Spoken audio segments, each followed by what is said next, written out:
Well, hello everyone. I'm just checking the meter because I just recorded a podcast and it didn't pick anything up. And it was a really good one. It was a really, really good one. I don't know if I can capture the same words. I am parked along the Niagara Parkway, one of my favorite places on the planet, at a little lookout. So you'll hear cars going by. There's a lady sitting at the bench, so I can't do this. I'm going to stay in the car. It's kind of warm, so it won't be a long one. I just went up to line 8 and picked up some peaches and nectarines from my dear friend Donna's farm and decided to come back along. Well, it's not along. It's out of my way. But I went to Queenston, which isn't too far from there. And I love the little Anglican church there. It's old. It's like from the early 1800s. It's Brock Memorial, which is unusual because it's not named for a saint. It's named for General Brock from the War of 1812 era, right? The big monument, Brock Monument, is just up the hill from it and on the top of the escarpment. And so I arrived and this big truck goes right in front of me onto the grass and realized that they're doing some work. They're doing some stuff with the plants. I put down the window because it's a little bit warm.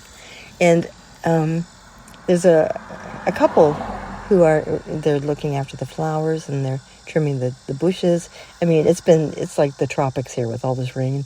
My backyard, the lawn is at least 8 inches long, and there's no time, there's no place.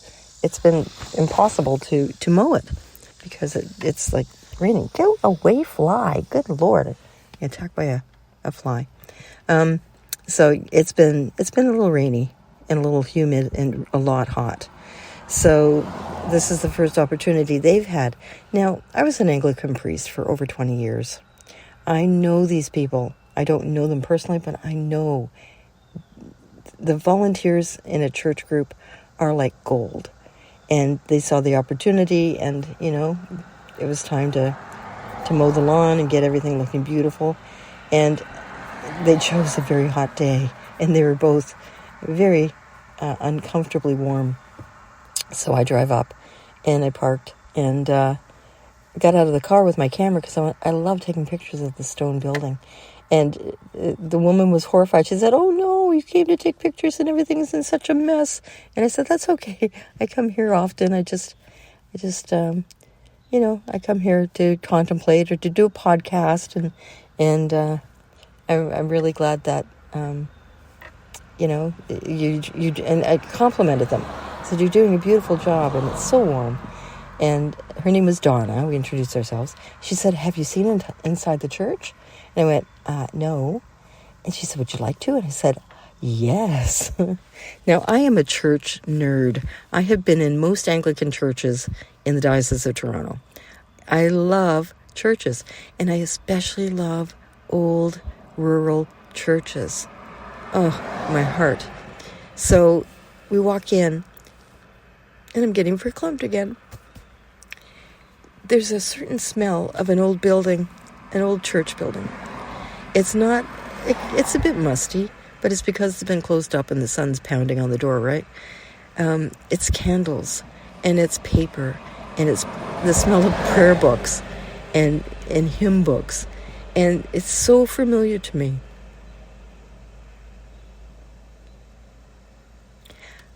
I don't think I realized until that moment how much I miss a church. Like a building. I'm part of a beautiful church right now. We don't have a building. And I don't want a building because it costs a lot of money to support a building. But it was that emotional, physical, sensual. It was a sensory thing. And it was like, how you see a montage of all the details of something in somebody's life. It was every church I've ever been in. And gorgeous church. Oh my gosh. Very much like St. Paul's in Lindsay, only on a way smaller scale. Beautiful old windows. And I got to research this, but I think their main window is General Brock, not Jesus, General Brock. And St. Michael, with a shield and a sword, is beside him. That makes perfect sense. War of 1812, the troops and all that kind of thing. St. Michael with them. So I'm going to have to do some research on that. Very kind woman. And I did, I said, oh, this is beautiful. And I told her that I told her I was a retired Anglican priest.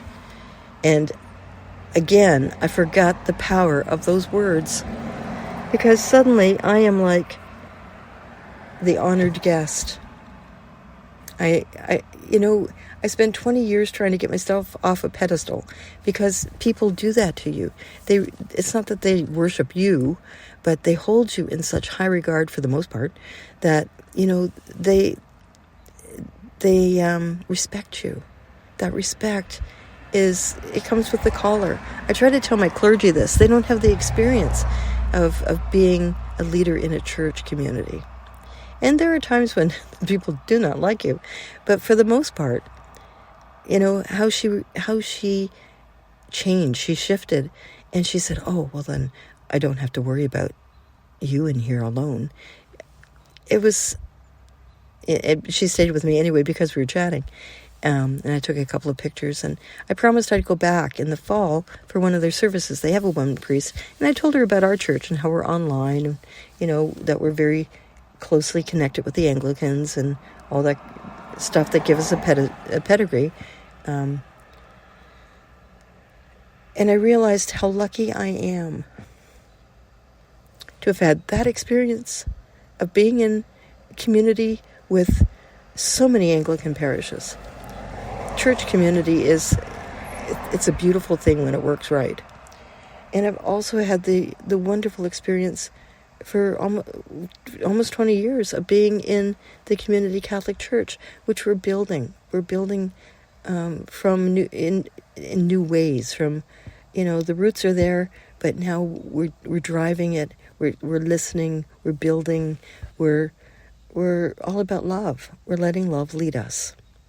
And so, that's the two loves of my life in that sense. What a beautiful church. So then I went to listen back to my podcast, and there was, it's not as good as the last one, but the feelings are still there, surprisingly. How lucky, how blessed we are to have community like that. I wish everybody could experience a good church community. There can be bickering, and there can be the pettiness of it's all human, But when people gather together and they worship and they take on responsibility and they're there day in, day out to support and help each other, there is nothing like it. Nothing. It's a gift. And, that's something that is hard to build when we're online. But I've been chatting with my friends, the bishops and other clergy, seeing how we can be relevant. It's a beautiful building, and they get 20 people worshiping on a Sunday. And that's good. That's actually an increase. I've done 8:30 services where maybe 3 people have shown up. And, the 10:30 is a bit more attended.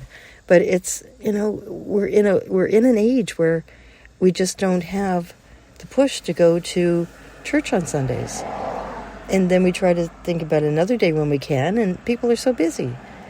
Take an hour out with God, to take an hour out to worship, and to, it's not just about being there because you have to. The rewards of that time spiritually are incredibly huge. There's nothing like it. There's nothing like people singing together, praying together, having coffee together afterwards, catching up with one another. That's built up over time. This woman has been going to that church since she was little. It's always been a part of her life. I know these people. I know them. I've talked to them. I've prayed with them. And I have to say that whole experience just sort of threw me. Anybody who's part of my church listening, it doesn't mean I'm going back to the Anglicans, don't worry. But it was nice to go back and visit. And to incorporate that into what we know now, moving forward. in our little church. So I've got peaches, I've got nectarines, I've got some wonderful pictures on my camera, and I just felt the need to share. I don't know exactly what I've shared, but maybe something in that has touched you too. We need community. We're so isolated, and online makes it even more so, right? We're often, there's the meme going around that people invite you out and then you're relieved when you don't have to go, right? Yeah, I'll go. And then, Friday night rolls around. I'm so sorry I said I would. We really do talk. There's the lady on the bench is in her pajamas and her bare feet. She had a coffee. I think she lives in a house across the street. She seems to be walking towards the fence. She's wearing like Edith Prickly leopard skin pajamas. These are the people that bought the house. Gina and I were trying to manifest the money to buy this house. It looks like 1960s Dick Van Dyke, right? But maybe she isn't. Thought she was walking on the lawn. Now she's walking on the side of the road in her bare feet on a hot day. Very strange. I don't know. I'll just keep watching her while I'm talking to you. Yeah, community is important. Oh yeah, she's going in. She's checking her mailbox. So we have our besties, right? The silly people that we go out with. It doesn't matter how much time has passed. It's like you're always family. You're always going to have your smile muscles killing you by the end of the evening. Or you're going to say and do strange things that maybe you don't normally do. There's that kind of group that everybody should have as part of their posse. And then there's the newer acquaintances, that you can go and have coffee with and catch up with their lives. Our lives are populated with people. We don't always take the time to call or Zoom or catch up. And I think we're the poorer for it. If we push ourselves a little, then we always have a good experience. We think, we should do this more often. It's like COVID has put a little bit of a sleeper on us, where we're not at least I find this for me, I'm not as anxious or eager to go out like I used to be. Not because I'm afraid of picking anything up, but it's more comfy at home. I can do more things at home. It's my comfort level. And I am a raging extrovert.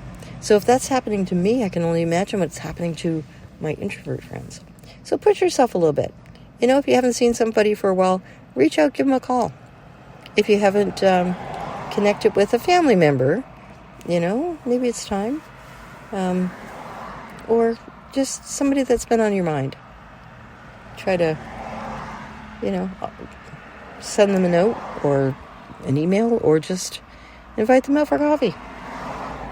Anyway, now it is really hot in the car. And I put the window down and there's a lot of traffic, so it's getting louder.